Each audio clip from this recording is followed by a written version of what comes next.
Good afternoon, class. Today I'll be interviewing my uncle, uh, Uncle Christian, based off of the Cold War and Cuban Missile Crisis. And Dr. Kisi, if you don't know anything, like if you don't know a question, you could just say pass. That's fine. So the first question is, when you were young, did you hear people talking about nuclear bombs? Yes, If so, how did people seem to talk about them? that is when we are young, it was not nuclear bomb, it was atomic bomb. Today they changed it to nuclear bomb, but when we were young, it was atomic bomb. And on history, when the atomic bomb was bombed to Japan, it's when we hear about that. And if you follow the story, the material which fabricate the atomic bomb was brought from Congo. Um, it says, do you remember if you had any feelings about the nuclear bombs when you were a child? Did you have any feelings about it? No, it's something that I cannot have feeling because it's something that we just learn from far away, like in a movie. You didn't really experience it. No way. Okay. So the second question says, when you were younger, were you afraid that the United States or the world would be blown up by bombs or missiles? I know obviously you weren't in the United States at that time. Yeah, that time I was not in the United States, but anything can happen. Those one who was in the United States, of course, there was a conflict which they call that Cold War, where it started between the Soviet Union and the US. So anything could happen. Okay.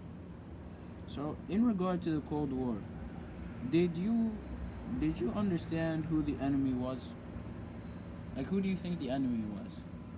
The enemy was, as you can say, Union Soviet, which is called today Russia, and the Russia also can say the enemy was the US.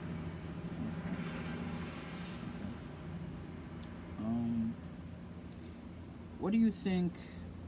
What do you think of the enemy, or I guess both sides? What do you think of both sides?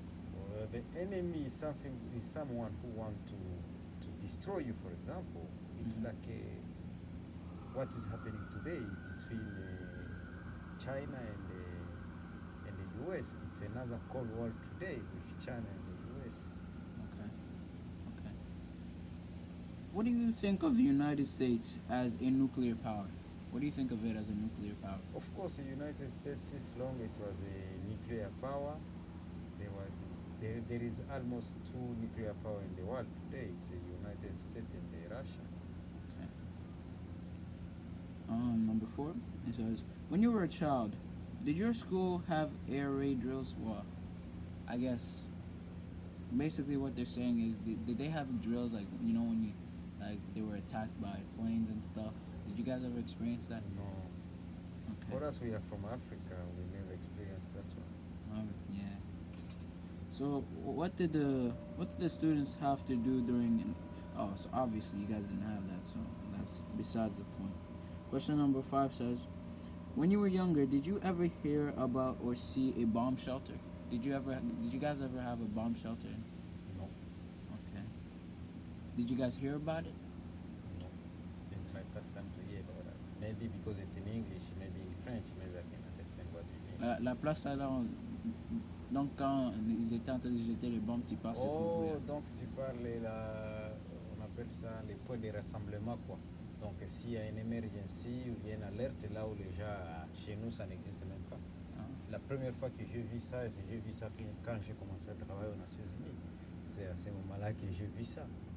Mais toute ma vie, même dans le bureau des ministres, partout, ça n'existe même pas. So my uncle said that he first heard about the bomb shelter when he started working in the United Nations. So question number 6 says, do you remember being young and reading books or seeing movies or television shows about nuclear destruction? Like, did you ever read a book about it? We watch movie regarding the not nuclear bomb. I think that's what they're talking about. Atomic bomb, which was bombed. USA was bombed to Japan. On TV, movie. Yeah. Okay. How did the books or movies make you feel? Actually, I'm not a fan of movie. I can read, but I have had some books that I can read which I'm interesting to read. I'm a scientist, so I always prefer to read books concerning the science. So did knowing about any of these like attacks or any of the, did it make you feel any way? Not Or at all. you're just interested, right? Not at all. I was not interested. Okay. So now we're talking about the Cuban Missile Crisis, and it says, how old? I don't even think you were born during this time.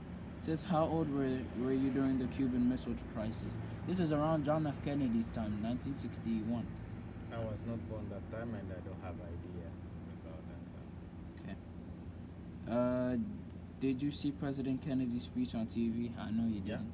You did? Yeah. I think because I remember in 2016, if I'm not wrong, or for 13, I was in the United States, and then I visited the what's it called, Kennedy something center in Washington DC.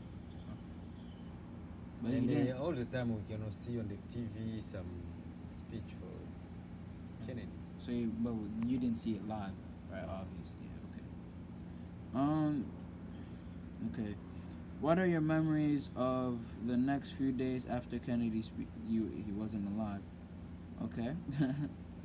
What opinions do you have about President Kennedy and the government, like the way they handle the Cuban Missile Crisis? And if you want me to explain what the Cuban Missile Crisis is, it's basically when the United States basically found out that the Soviet Union, they knew that they had bombs that could arrive Not here. bomb. It looked like I read somewhere when that's Union Soviet install some missile in Cuba, something like that. Okay. But I don't have any more idea about that one. And then it ended up being negotiation between Soviet Union and the USA for remove that one there, and I don't know, but I have some idea. I understand that Soviet Union have installed the missile in Cuba, which was near US, and then it was insecure for US for that to be there. Okay. Because when your enemy is near you, so it's mean you're in danger. That makes sense. Obviously, I just want to thank you for this interview today. Do you have anything else to say? Like what happened today, I remember you asked me the question, what is the meaning of enemy? What do you think about the enemy? Enemy is someone who, it's like someone who want to destroy you, for example. It's based on interest. Like what's happening today. Today you can say, they don't want to say it, like, this is my opinion. Today USA is the enemy of Russia. They can show that they want to be in a good agreement, but it's not true. When Soviet Union was destroyed, now US have military base everywhere surrounding Russia, and which today Putin he don't like. And they always discuss about that. So this just goes to show that no matter what, like they say, oh, they're friends now, or whichever side says this is the enemy, like at the end of the day. Yes, you can say I'm your friend, but you have to know how to protect yourself. You cannot say I'm a friend, but anything can happen. So there's no trust. Yeah, no trust. Like they say in the politics, there is no friend, there is a interest in politics. Well, obviously, I just want to thank you for this interview. God bless you. Thank you.